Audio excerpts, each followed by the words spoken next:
What's going on, everyone? Hope you are ready for this one. Have your heads on a swivel because this is a fun, fast-paced game with humor, awesome controls, and an art style to match its swagger. Get those cards ready to throw like Gambit because here we go. Shall we begin?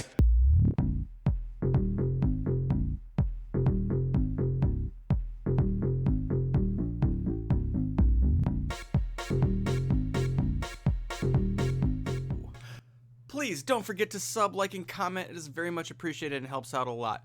Alright, let's move along. Dandy Ace was easily one of the most mentioned and anticipated indie games of March, and Mad Mimic didn't disappoint whatsoever. This game is nothing new. You've seen it like in Enter the Gungeon, but Dandy Ace was done right visually. You cannot deny the amazing artwork the team at Mad Mimic did, along with the phenomenal voice acting, humorous lines, smooth movements, and attacks. There are definitely some serious bones to this game, and they all mesh extremely well together. Of course, similar to games like I mentioned, Enter the Gungeon, your first few runs are definitely going to be limited on your skill and basic attacks. Through shards and coins, you're going to be able to make necessary permanent upgrades, as well as upgrades per run specific to certain stats and some of the choices you're going to make. On the screen now, you will be able to see that you're going to start with 3 basic cards, a movement, attack, and defensive card. From here, as you progress, you will find chests with new cards. They're going to either be the same level, or they will be an upgrade level to keep you progressing throughout the map. And you might also be able to find these cards throughout certain sections within the game, and especially against big boss fights. What I love, and I think the most important thing about this process is figuring out which cards you want to keep, replace, and the coolest part and how they interact with the game is how you can combine these cards. Yes, you can combine attack, movement, and defensive cards. Not necessarily the same colors. You can mix and match and find the right playstyle of your choice. For example, I absolutely love to run the shooting star with the traditional throwing cards as one of my main attacks. That will be a little bit closer. Then I can do a farther ranged attack, or possibly I can run, something like a vortex to suck in these enemies and match that with maybe, some acid or gas. There's also something called a disappearing cloud where I can dash away from enemies, leaving a cloud. They get kind of blinded in it, but you can also add, again, a poison or something like that, or even an attack card, and it will continue to do damage on these enemies. And there's plenty of ways to play this. Those are just a few that I love because I am more of a ranged player because I'm too afraid of getting my butt kicked. But it's an absolute blast playing around, and as I unlock cards, the cooler the combinations seem to get.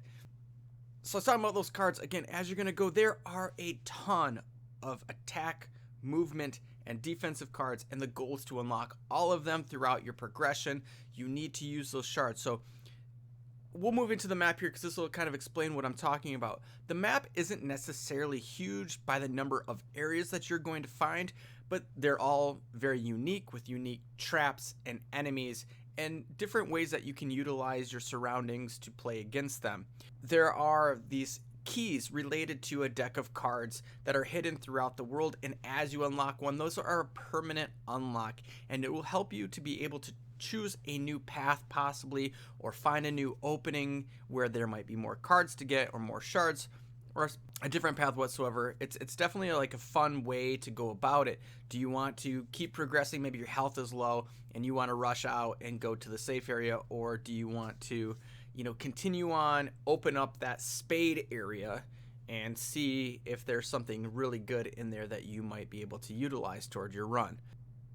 So as I mentioned, the dungeon, air quotes, itself, it's not huge, but it's wonderfully laid out. Again, the upgrades are going to be scattered throughout, and you're going to find those as you kill enemies. You're going to get coins, and some will drop shards. Obviously, shards are dropped fewer times than you're going to find the coins. After you beat one of these sections, you are going to make it to basically a little safe zone. At that safe zone, that's where you're going to meet 2 female vendors, which are going to allow you to have a shard vendor and a coin vendor. The shard vendor is your permanent upgrades, where you're going to have to slowly unlock these based on how many times you play through the game.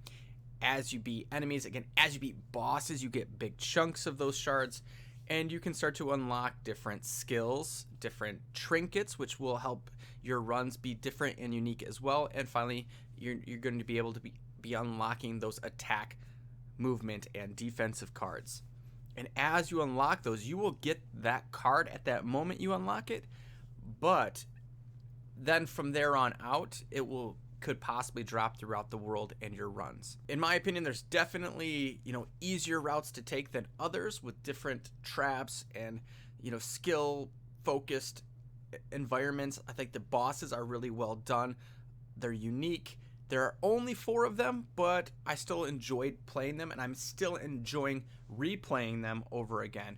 I think what I loved about it is not only is there just basic, really fun movements and energy throughout the entire game, but there's so much humor here. The voice acting, as I mentioned, is phenomenal, and every scene that you stop at, it doesn't matter what NPC you are talking to, whether it's one of the vendors or Lele or the bosses, I thought they did a really good job. Even though they're short interactions, they're really impressive and enjoyable, and they don't get old. And more positively, if you do get sick of them, you can just skip that conversation whatsoever. What I loved about this little break area, by the way, is that I could take a little couple-minute break. I could kind of recharge. I could make sure that I had everything laid out. And there's a small little tent there where you get a choice in normal mode to either pick a recharge, your health recharge, as well as your cup of teas, which are basically your health, vials throughout the run. Or if you have that full, or you're confident you can make it to the next save spot without recharging that, you can use an upgraded card. So you'll have the option of both. Now, when you go into hard mode, I have not made it to very hard or insane or crazy. I can't remember what it's called.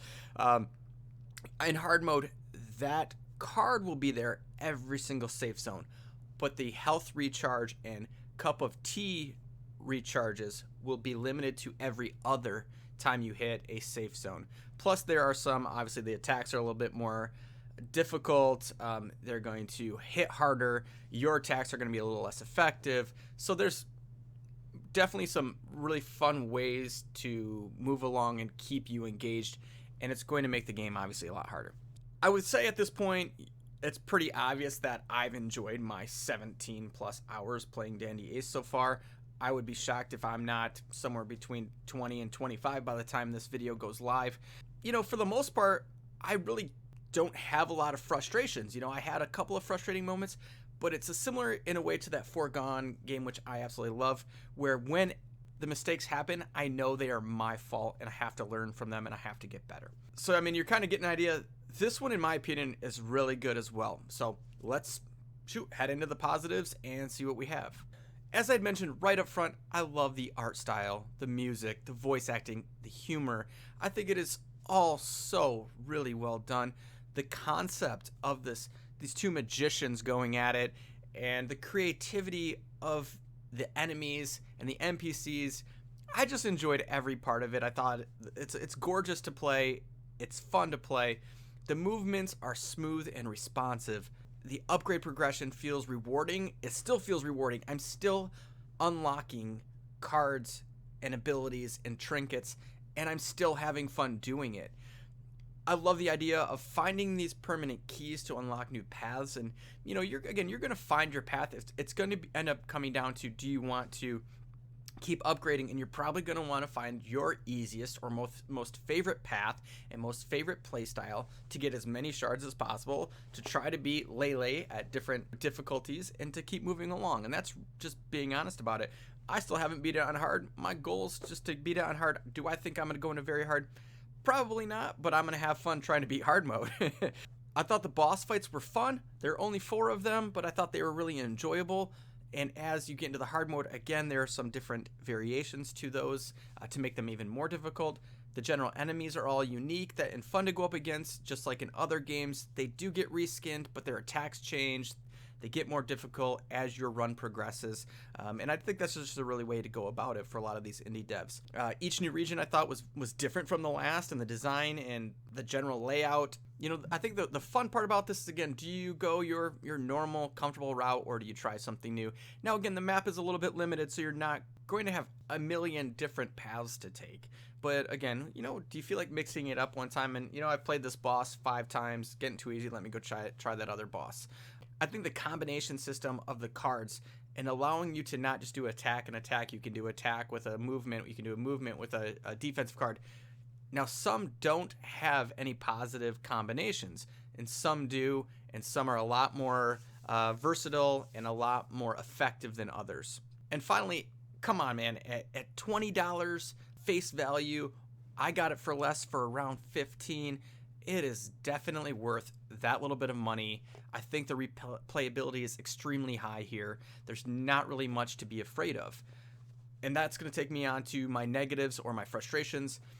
Again, there really aren't very many, right? It's a smooth playing game. It's pretty. It's just good all around. Some people are going to say, again, this is something that just happens a lot in these style of games, is you have the enemies reskinned. That bugs some people. It does not bug me, but I know that's going to be a negative for some people.